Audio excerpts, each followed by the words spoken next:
In April 1982, an invasion by Argentina provoked one of the most ambitious military undertakings in British history.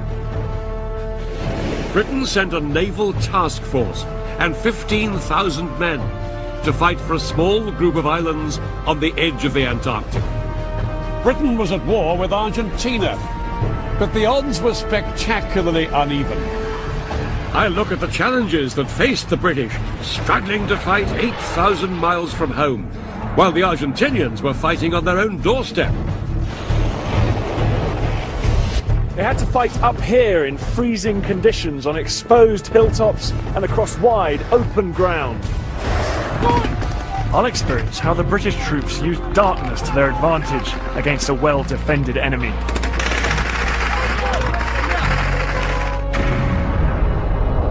It was one of the most improbable conflicts ever. More than 30,000 men went to war over a group of barren and windswept islands that were home to only 2,000 people. This is the story of the battle for the Falklands.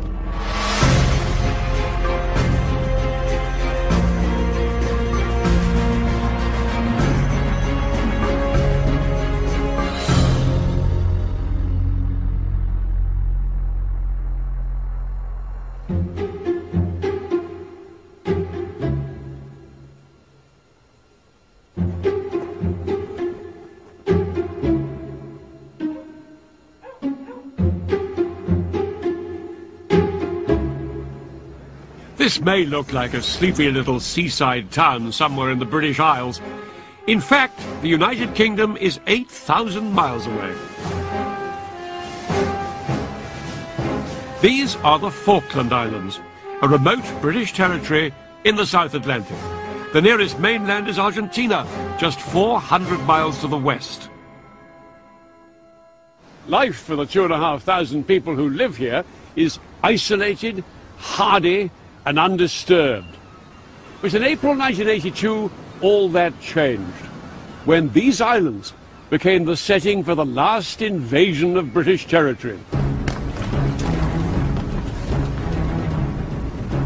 On April 2nd, 1982, about 100 Argentinian Marines landed here on the Falklands. Their objective? To capture the capital, Stanley. They were the advance party. There were 2,000 more men on their way, but the job of these Marines was to seize the town and force the British governor of the islands to surrender. Soon, the extraordinary news of the Argentinian invasion hit bulletins across the world.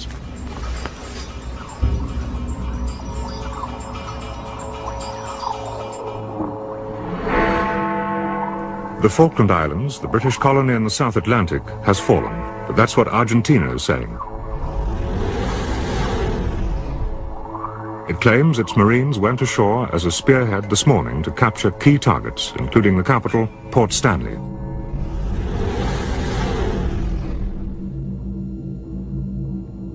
The islands were defended by just 69 Royal Marines, and the invading Argentinians in their hundreds overwhelmed this tiny force. They moved up here and surrounded Government House, demanding the surrender of the Falkland Islands. As Argentinian armoured vehicles rolled towards Government House, a firefight broke out. Trapped inside, the British governor, Rex Hunt, broadcast a defiant message on the local radio station. They've got us well and truly pinned down, but they're not trying to attack. They're not surrendering to the bloody arches, they're not. The invasion of the Falklands transformed a long-running dispute between Britain and Argentina into a major international crisis.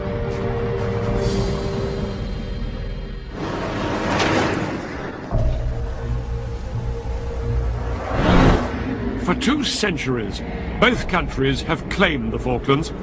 The Argentinians did control the islands for nearly a decade, until 1833, when the British expelled them. Britain has governed the Falklands ever since. The Argentinians call the islands the Malvinas, and they tried to persuade the British to give them up.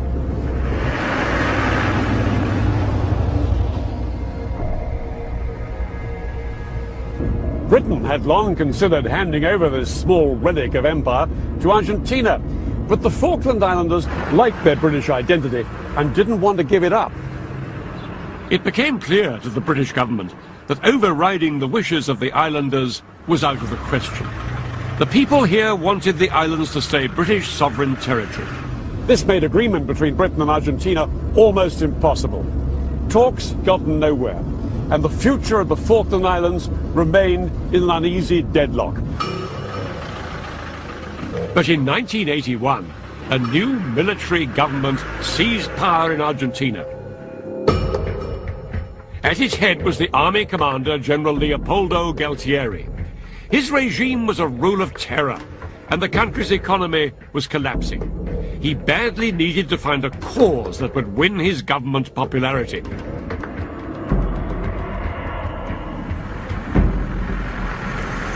There was one issue Galtieri knew his people cared passionately about: their claim to the Falkland Islands.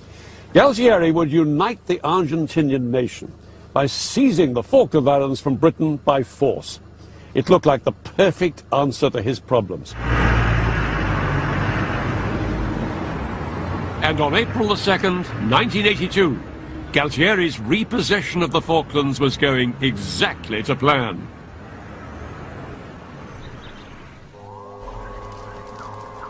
Within hours of landing, hundreds of Argentinian troops were all over Stanley. They had even seized the radio station. Just a minute. If you take the gun out of my back, I'm going to transmit it to you. If you take the gun away. The governor, Rex Hunt, had little choice but to surrender. He broadcast a final message to the islanders from Government House. It's probably the last message I'll be able to give you. I wish you all the best of luck, and rest assured that the British will be back. The governor and the Royal Marines were escorted off the islands and sent back to Britain. The civilians were left wondering what would happen next. We heard these tremendous bangs on the back door, and there were shouts for us to come out. We had to go out and sit in the yard, and this Argentine was there with a machine gun trained on us. Mum thought we were going to be shot. 8,000 miles from Britain, the islanders were left unprotected and isolated.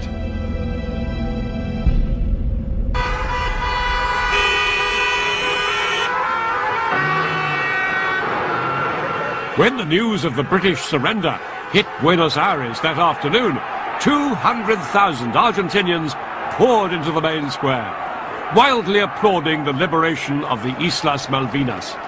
Galtieri's plan had worked. As the crowd celebrated, Galtieri was confident that Britain would not react. He assumed that because the distant Falklands was hardly a vital British interest, Britain would not fight for them. But Galtieri was making one crucial error. He'd seriously underestimated Britain's Prime Minister, Margaret Thatcher. In 1982, Britain's first female Prime Minister was governing a country in trouble. Britain was in recession. Unemployment had just passed the 3 million mark, and there'd been some of the worst rioting of the 20th century. But Thatcher was a formidable character. She knew that to hesitate could spell doom for her unpopular government. She summoned Parliament and gave a defiant response to Argentina's invasion. We are here because for the first time for many years, British sovereign territory has been invaded by a foreign power. The government has now decided that a large task force will sail as soon as all preparations are complete. HMS Invincible will be in the lead and will leave port on Monday.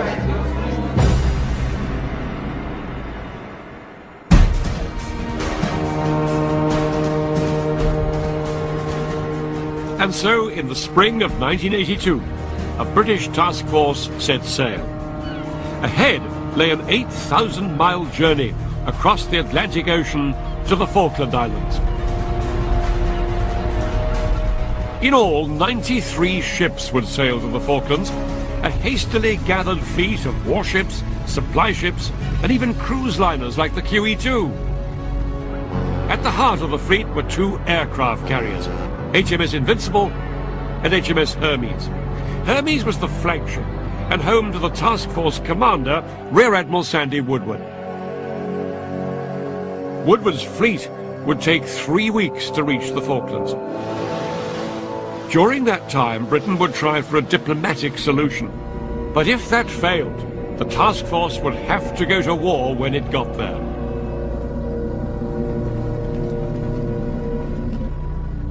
By April the 17th, the first wave of the task force had sailed right down into the South Atlantic and was just off Ascension Island, the nearest British base to the Falklands. There was still another 3,500 miles to the Falkland Islands themselves. The ships were in two groups. To the south was Woodward's naval fleet. This was the advance party, made up of 2 aircraft carriers and fighting ships that would battle for the control of the air and the sea around the Falkland Islands. Once they had gained air superiority, then the men carried in the second group of ships would launch an amphibious landing. The only way to win back the Falklands would be to have troops fighting on the ground there. As the fleet sailed south, United Nations and US diplomats tried for a peaceful settlement. But by April the 30th, any hope of a diplomatic solution evaporated. Neither side would back down.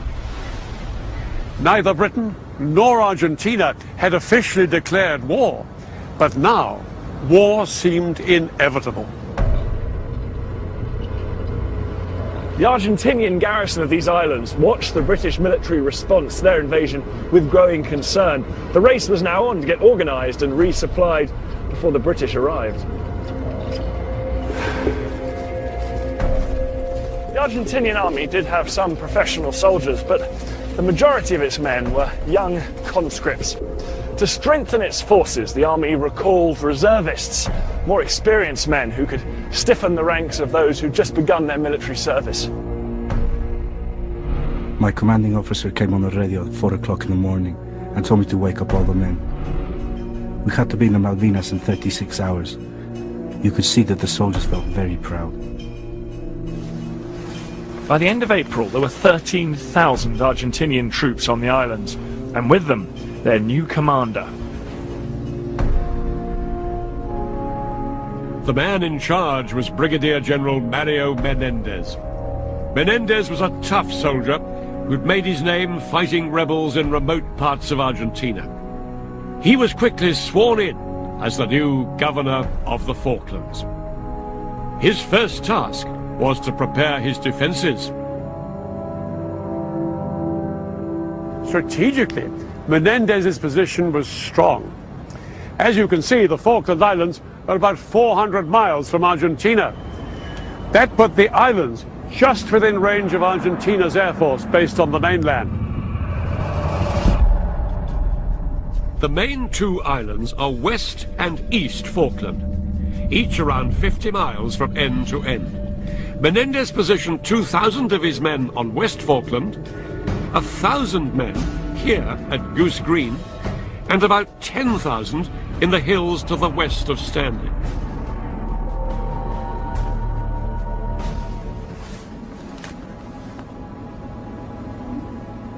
These hills were the Argentinians' last line of defense. But Menendez hoped his ground troops wouldn't have to fight at all. He planned to neutralize the British task force out at sea before they had a chance to set foot on land.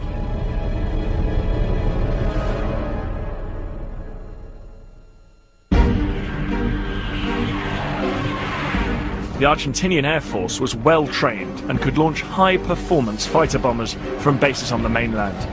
These aircraft could attack the task force once they were within range.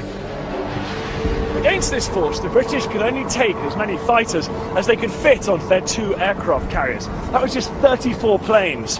34 against nearly 100 Argentinian fighters. This small force was supposed to gain air superiority, protect the British fleet, and prepare the way for the amphibious landings.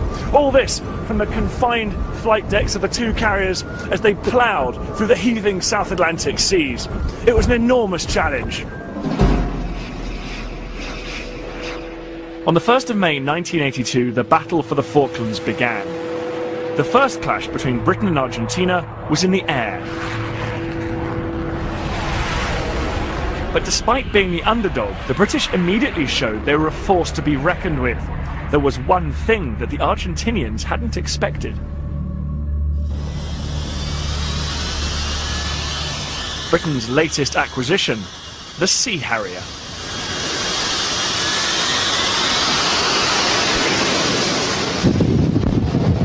God, you can feel the power of that thing, it's unbelievable. That's what's required to get it off this tiny deck. Whoa!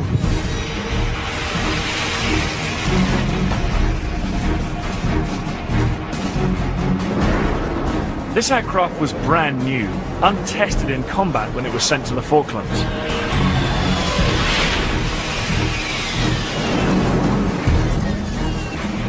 Unique in its ability to take off and land vertically and operate from short runways, the Harrier quickly proved it was versatile and extremely reliable.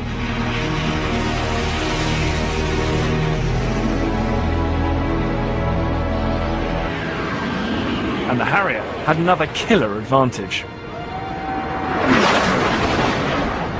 It was armed with the latest air-to-air heat-seeking missile called Sidewinder. 4 Argentinian aircraft were shot down on the first day by Sidewinder. Another 15 would follow. The British seemed to be smashing the Argentinian Air Force, but they could only maintain their advantage in the air while their ships below remained safe.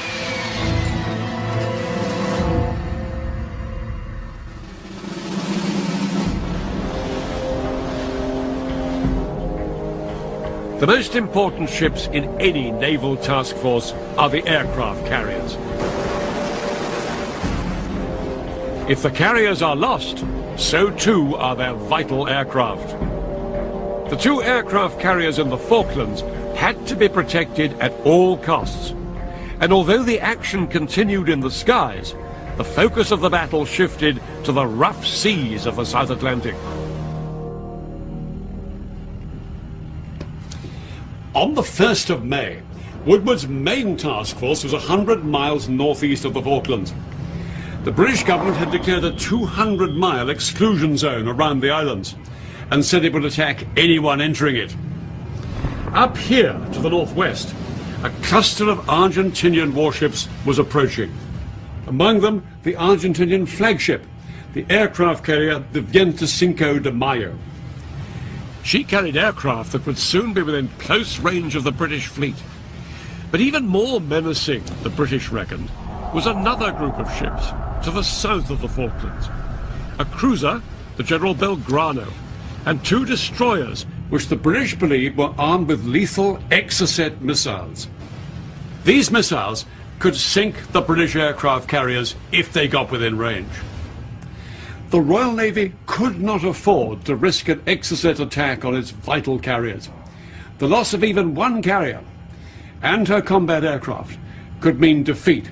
Without both, the British task force would have to withdraw from the fight completely.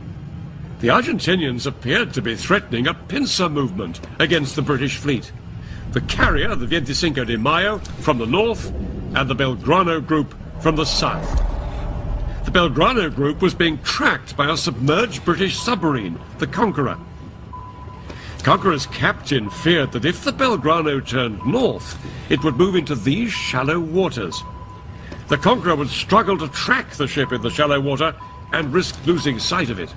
The Belgrano might then head for the British fleet and put the task force in grave danger. Beneath the waves, Conqueror's commanding officer saw that the Belgrano was steering an erratic course just outside the exclusion zone. The situation was so critical that the Prime Minister herself was consulted. She gave the order to attack. The Conqueror launched its torpedoes.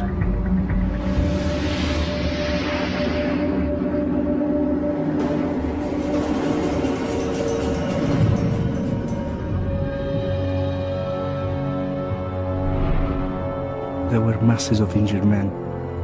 Most of them had been burnt, and they remained covered in oil. When I got to my life raft, I asked a sailor to come with me again and look for the people that were missing, including the commander. Within 45 minutes, the Belgrano had sunk. Immediately, the entire Argentinian navy, fearful of further submarine attacks, turned round and headed home. The British had scored a huge military success, and Galtieri's plan seemed to be faltering. But he was still able to unleash the weapon the British feared most. The Argentinians had recently bought 5 air-launched exocets. These half-ton missiles could seek out and destroy a ship from over 30 miles away.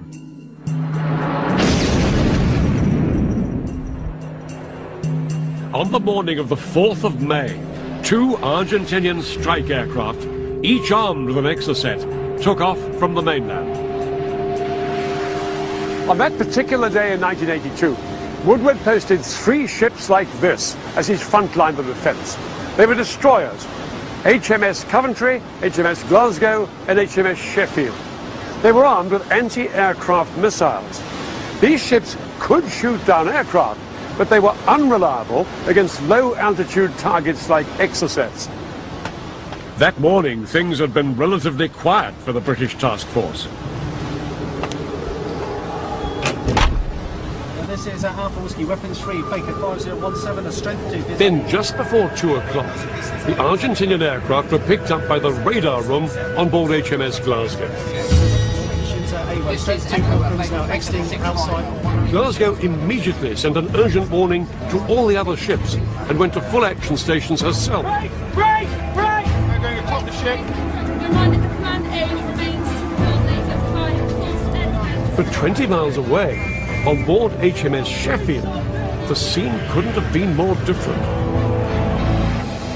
Here, the ops room wasn't fully manned, and only part of the message from the Glasgow was picked up. But it was worse than that. At that exact moment, HMS Sheffield was using its satellite equipment to send a message back to Britain, and that blocked its radar. The Sheffield couldn't see the Argentinian aircraft approaching. Aircraft now returning inbound at red 100.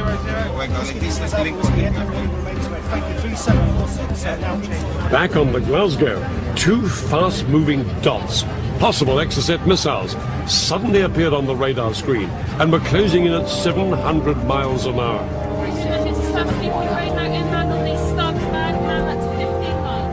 With a mixture of relief and horror, the captain of the Glasgow realized that the missiles were headed not for them, but straight for the Sheffield.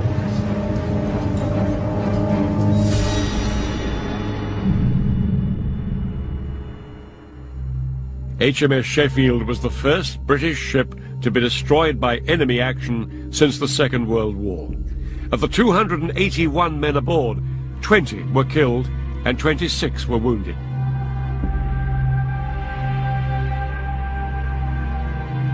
Blood had now been shed on both sides of the conflict.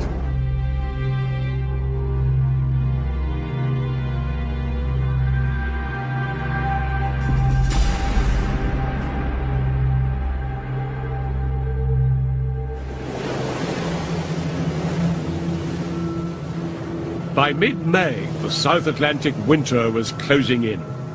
Some Harriers had been lost in combat, and now the bad weather was beginning to hinder the pilots. The success of the British plan relied on having complete control of the air to provide cover for landing the ground troops. But the British didn't have that cover, and now time was running out.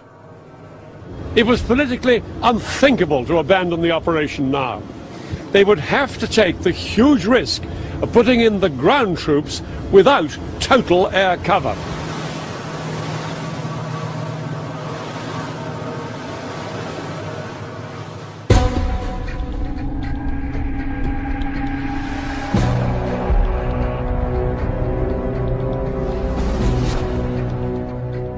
On the 18th of May, the second wave of ships, including ferries and the cruise liner the Canberra, arrived just off the Falklands.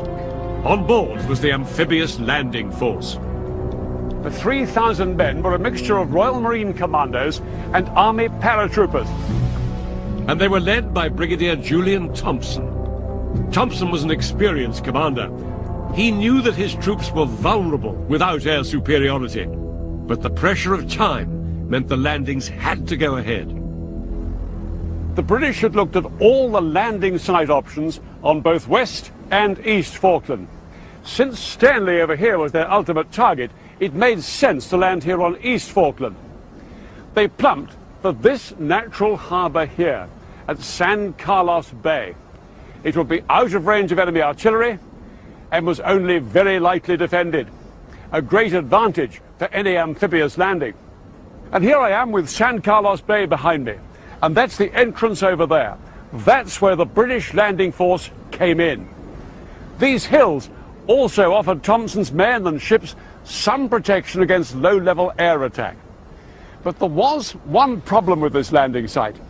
It was a long way from San Carlos here, across to the spot where Thompson knew the decisive battle would be fought, here in the strongly defended mountains just west of Stanley. Between the two was 50 miles of difficult country. Thompson planned to move his landing force right across the island with a shipment of helicopters that were due to arrive any day. But now, the priority was to get his men on dry land as soon as possible.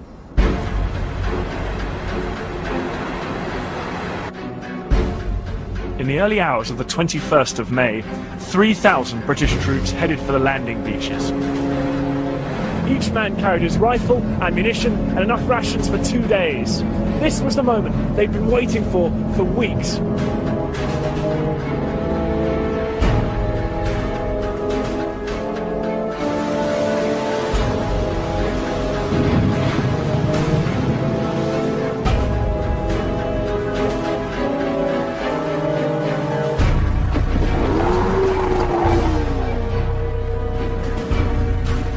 Once ashore, the British troops made their way up into the hills and dug themselves into strong positions.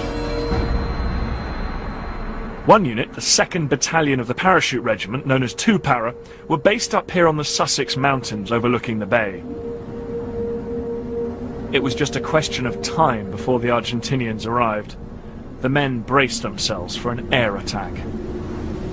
Then, at 10:30, all hell broke loose.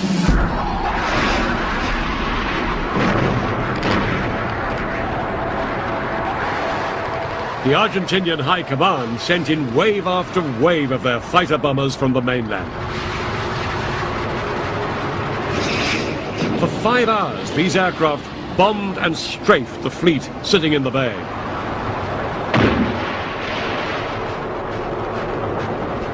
The surrounding hills made it almost impossible for the ship's radars to detect the enemy aircraft, so the British were unable to get a fix on the attacking planes until it was too late.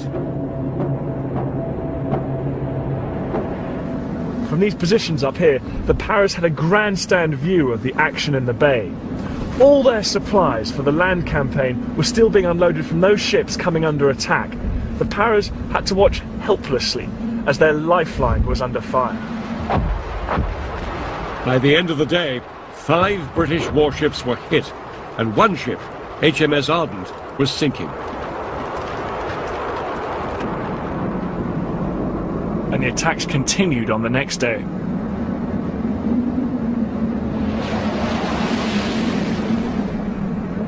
The British had positioned anti-aircraft missiles around the bay, but it would be days before these delicate units were operational.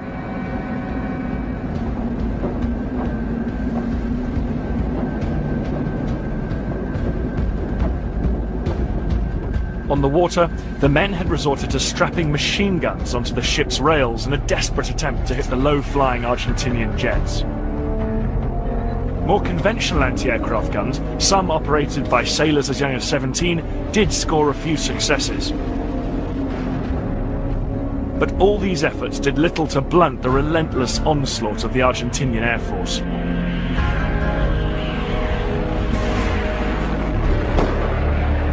The British ships unloading vital supplies for the land campaign made easy targets. On May the 23rd, HMS Antelope, just out there, was the next vessel to take a fatal hit.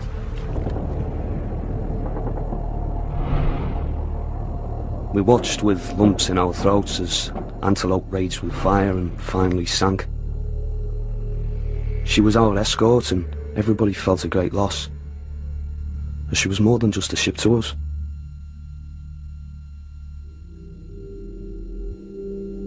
In 4 days, 8 British ships were damaged and 2 sunk.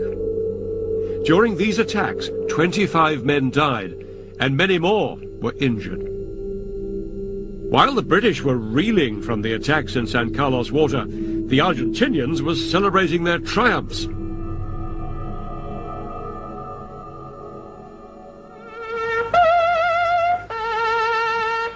On the 25th of May, it was Argentina's National Day, a day of patriotic ceremony. And after the successes of their air campaign, Menendez and his troops in the Falklands had even more reason to celebrate. Subordinación y valor. But it wasn't over yet. The Argentinian Air Force was preparing another raid that would hit the British land campaign where it really hurt. A massive container ship, the Atlantic Conveyor, had just arrived from Britain. She was loaded with thousands of tons of supplies, but more importantly, the helicopters needed by the British forces to get them to Stanley. She was preparing to go into San Carlos that night. At 3:36 p.m. on the 25th of May, 2 Argentinian aircraft flying from the mainland picked up the British carrier group just off East Falkland. Once in range, they released their exocets. The missiles locked on to 2 frigates. The ships fired up metal foil to confuse the missiles' radar, and the exocets veered away. But then they found another target, the defenseless Atlantic Conveyor.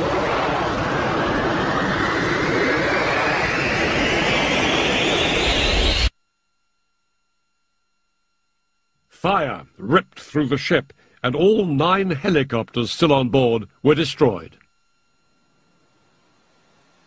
Thompson was relying on them to carry his men across East Falkland to Stanley. At one stroke, most of his transport had now disappeared.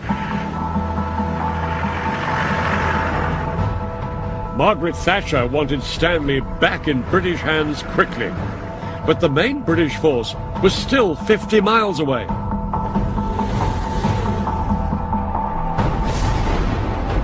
And with no helicopters, the only way for the troops to get there was to walk.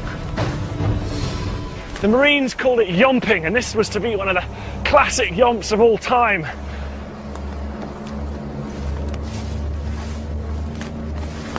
Men carried up to 120 pounds of kit on their backs through very uneven ground and with the rain lashing down.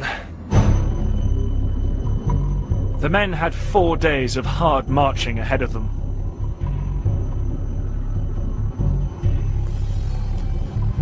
And at the end of this slog, they would have to fight a battle. The British main force of 2,000 men were on the move to Stanley. But one unit of around 500 men was going in a completely different direction. The men of Tupara weren't heading east towards Stanley, they were heading south towards a settlement that was heavily garrisoned by Argentinian troops. They had been ordered to win a quick and morale-boosting victory. But the battle that lay ahead of them wouldn't go as planned. The name of the settlement was Goose Green.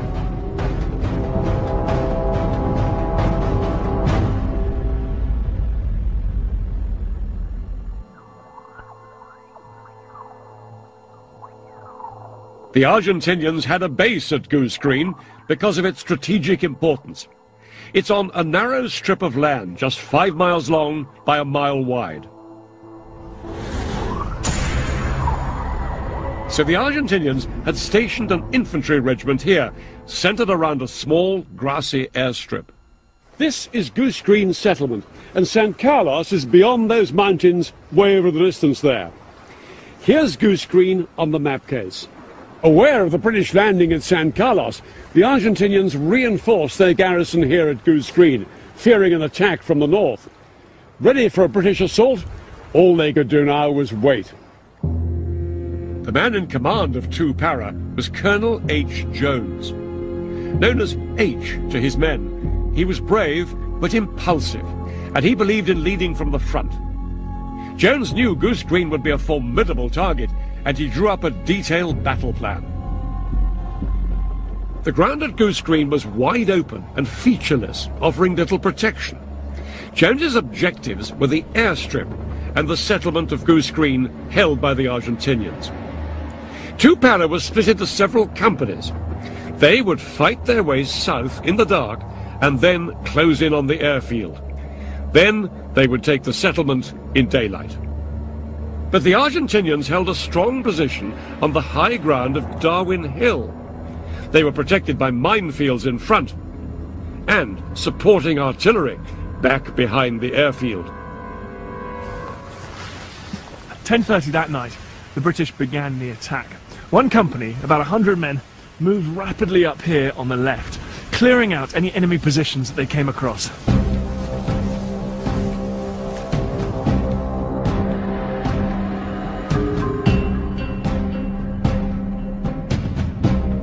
Two Para were making good progress until they reached this spot on the north side of Darwin Hill. This was the point at which Colonel H. Jones's plan started to go badly wrong. One company were pinned down there by fire from well-placed machine guns up on the hill. It was rapidly becoming clear that there were more Argentinians than they had thought, and what's more, their will to fight was strong. Then the sun began to rise and light flooded across Goose Green, illuminating the men on the wide open battlefield. The men of 2 Para on the low ground were completely exposed to Argentinian fire and couldn't advance.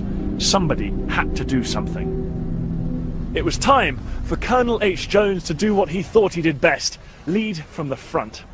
He identified an isolated Argentinian position just up there that he thought he could take out on his own. Clutching his submachine gun, he charged up the hill, but immediately, withering fire broke out from this hill up there, other Argentinian positions. He was seen to fall over, but he got back up and kept charging. Then he was shot in the back and collapsed, mortally wounded, only meters away from his target.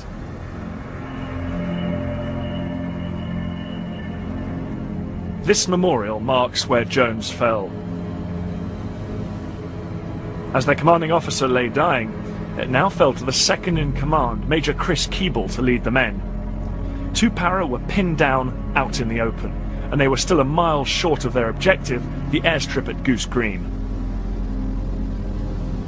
This was 2 Para's position. This is where they were pinned down by heavy fire coming from the Argentinians dug in along this ridge.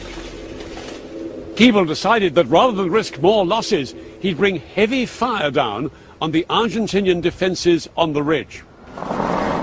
While this was happening, 2 of his other companies moved around to the west to bring pressure on the Argentinians' flank.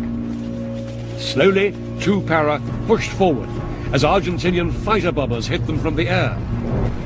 Then their luck turned, and they got their first air support of the fight. 2 Harriers swept over the battle and dropped cluster bombs on the Argentinian artillery positions. After 14 hours of intense fighting, the Para's steady progress saw them closing in on the Argentinians. But they'd taken a lot of casualties, and they were utterly exhausted.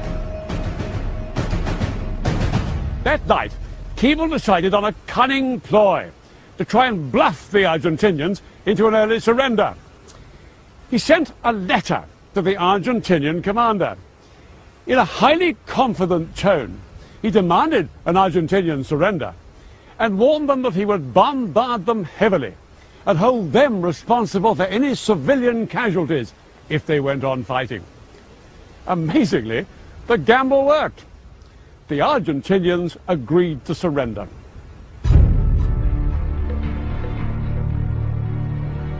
The next day, the Paras were astonished to see over 900 Argentinians, nearly twice their own number and nearly 3 times more than they had expected, lay down their weapons.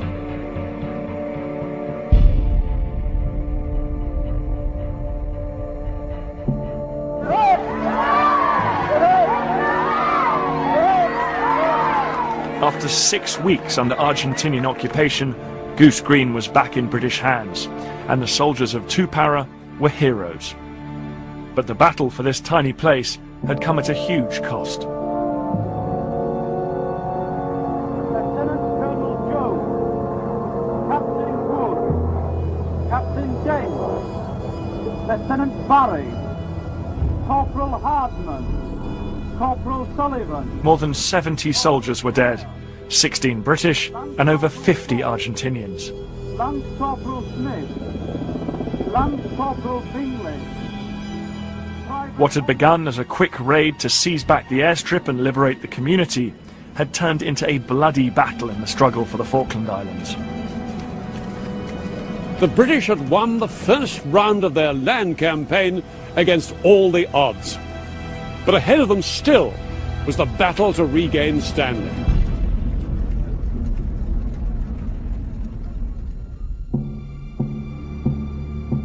While two para had been fighting at Goose Green, the main British force had crossed the island and was now just 12 miles from the capital. But the soldiers knew they faced a tough fight between them and Stanley. We've got to take Stanley. No stopping us now, I don't reckon. Got to get it done fast, so the only way to do it is get in there. Do you have any feelings of apprehension, though?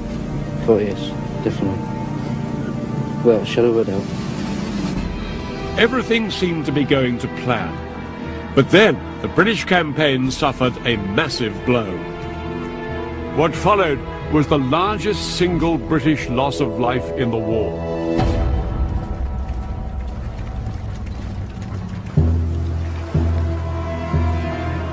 Just a few miles away from the troops, two landing ships, Sir Galahad and Sir Tristram, were anchored just off this bay.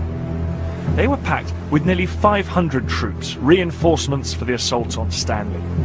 These ships should have been offloaded under cover of darkness, but a series of delays and misunderstandings meant they were still here when the sun came up. The Argentinians spotted the ships and called in their air force from the mainland. Two Argentinian fighter bombers swept in on a deadly bombing run. They caught both ships in broad daylight, packed with troops and ammunition.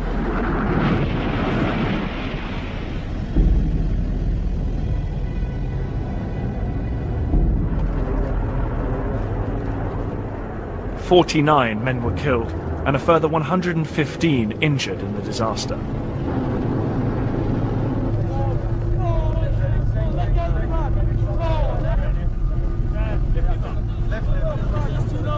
But this British tragedy was a significant morale boost for the Argentinians. Menendez was told that 900 British had died, and he now expected a slackening in the British momentum. But he was in for a rude shock. 9 days after the landings at San Carlos, a senior commander, Major General Jeremy Moore, took overall control of the British land campaign. Undeterred by the Argentinian air attacks, Moore moved around 9,000 troops into position near the hills surrounding Stanley. The battle for Stanley was about to begin. Here's Mount Kent, where we are now. Heavy Argentinian forces lay between Moore here and the capital. He would attack in 2 stages, on 2 separate nights. On the first night, his offensive would sweep from north to south, a 3-pronged attack on the Argentinians. Moore planned to take this outer ring of hills, the largest of which was Mount Longdon in the north here. On the second night, the British would assault another ring of hills nearer Stanley, centered here on Mount Tumbledown. Success would leave them just 2 miles from Stanley. The first targets were the Argentinian troops dug in all over Mount Longdon. Mount Longdon is a natural fortress. Over 500 feet at its highest point, it dominates the surrounding moorland. For the British forces, this was a dangerous place to attack. And after their experiences at Goose Green, they didn't want their troops caught advancing in the open terrain in daylight. So they made a key decision. All the battles to retake Stanley would be fought at night. Night fighting is a highly effective strategy. Every soldier in the British forces has to be as good at fighting in the dark as in daylight. I joined the British Army on a training exercise to experience what it's like.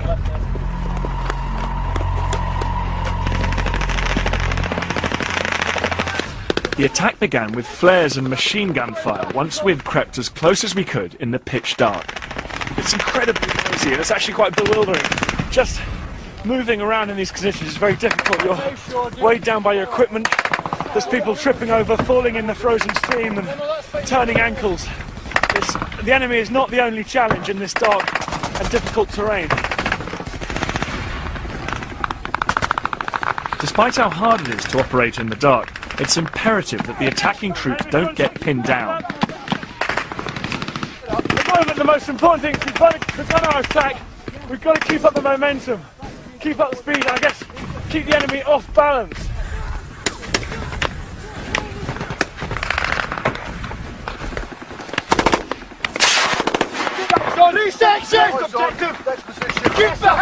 We're about to go over this rise now, and interestingly the commander here is constantly telling everyone what's going on in the rest of the battlefield. Even though it's only 50 or 100 metres away, it's very confusing in the dark. We can just hear firing and lots of shouting. So he's constantly going around telling everyone what stage we're at, trying to keep everything going to plan. For the British troops on the Falklands, keeping to the plan and maintaining momentum would be the key to their success when fighting at night.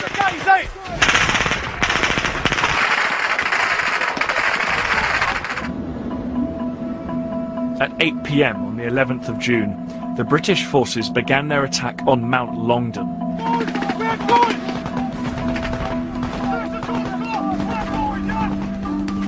But three para who were spearheading the advance found themselves trapped in a bewildering maze of steep-sided alleyways.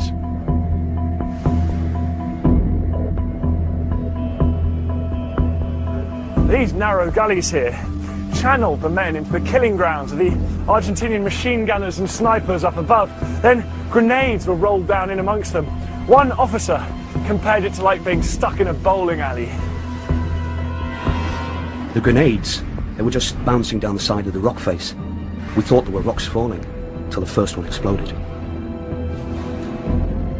Despite mounting casualties, the men pushed forward. One sergeant, Ian Mackay, dashed up a slope and knocked out a stubborn Argentinian position. He was killed, but later awarded the Victoria Cross.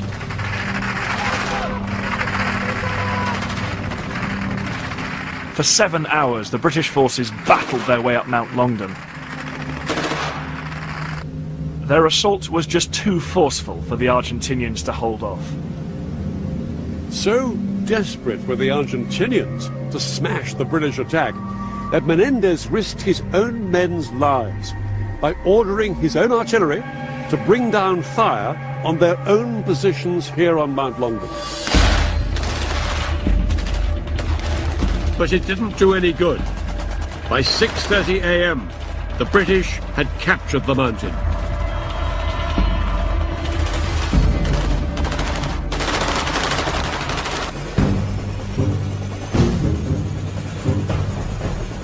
As day broke, the British brought in the dead and injured from both sides. Most of the Argentinian casualties and prisoners were conscript soldiers, young men drafted into the army. While these soldiers had fought well, many of them were worn down by the conditions before the battle had begun. Some of them were even captured in their positions, like this one, huddled up in their sleeping bags trying to escape the battle and the cold. I am tired, cold, unhappy. I swear that I can't take it anymore, even though this is my duty as a man and a soldier of the fatherland. Although this had been a bloody battle for both sides, the British attacks had taken all the high ground they'd planned to on the first night. But another night's fighting still lay ahead. Of the remaining mountains that had to be captured on the second night, by far the most vital was that one over there. That's Tumbledown, the last major obstacle between the British and Stanley.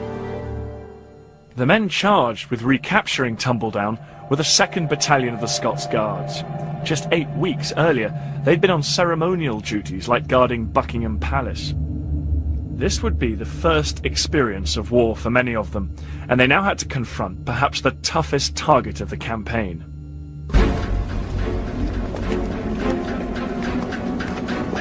If the Argentinians lost Tumbledown, they lost Stanley. So they had put their best men up here, the elite 5th Marines. 700 heavily armed, crack troops were dug into the protected positions in the caves and rocks high on the mountain.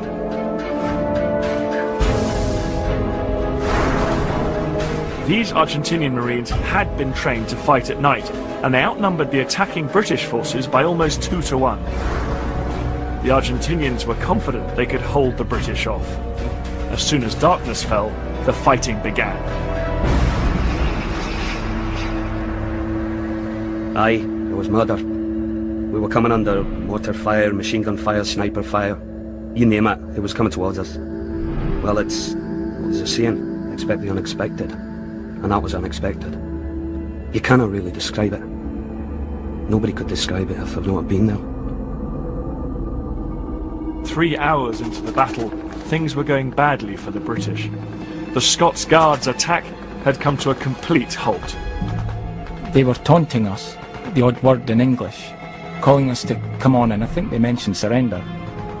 The combination of cold, uncertainty and the general awareness that we were stuck led to the group ego shrinking and shrinking and shrinking. At that stage I thought we had blown it. That's my Tumbledown behind me up there. And here it is on the map case. The Scots Guards had approached Tumbledown from the west and made their way up this slope here unopposed. But now one company, about 120 men, were pinned down here by stiff opposition from the Argentinians positioned in the rocks and crags up above, on top of the ridge here. Then 30 Scots Guards climbed up onto higher ground to the north, undetected by the Argentinians down below. Now they were able to bring sustained fire down on the Argentinians' exposed flank. The rest of the company stormed the Argentinian strong point. The Scots had made the breakthrough. As dawn broke, the battle was still raging on Tumbledown, and the British forces prepared to throw everything they had into the fight for Stanley.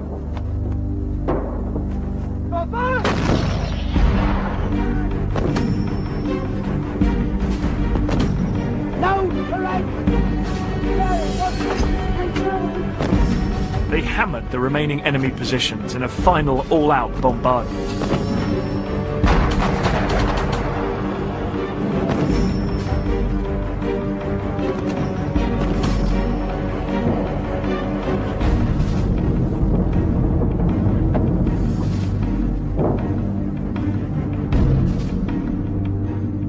Soon Argentinian troops could be seen fleeing.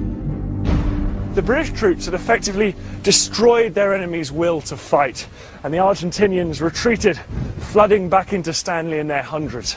The Argentinian resistance was crumbling.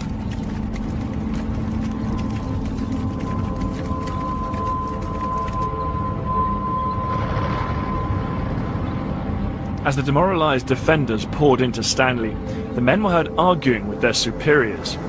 Discipline among the Argentinian troops was breaking down.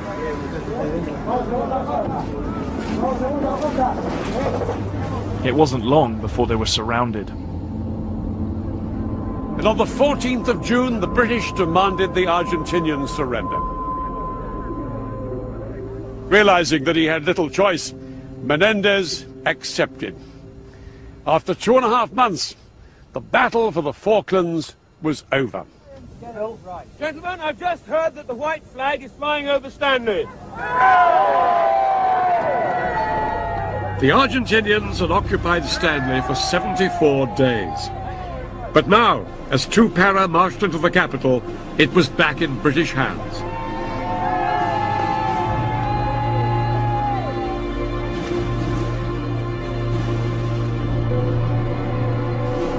A month later, the first British troops arrived back home to jubilant celebrations. This victory had given people a renewed sense of pride in their country and a feeling that Britain could lift itself out of its recent decline. And riding on the crest of this success was Margaret Thatcher. Within a year, she won the general election with a resounding majority. The Iron Lady had cemented her position as a major world leader. In Argentina, the news of the surrender was taken very badly. Far from uniting the people, the war had left the Argentinians furious at the army and the government. Just 3 days after Argentina's defeat, Galtieri was forced from power and military rule collapsed in Argentina. Over in the Falklands, the legacy of this bitter conflict lives on. Nearly 1,000 people died in the war, 252 British servicemen, 3 Falkland Islanders, and almost 700 Argentinians. After the war, the British government offered to return the bodies of the Argentinian dead to Argentina for burial, but their government refused. They said that these islands were part of Argentina and the bodies would remain here.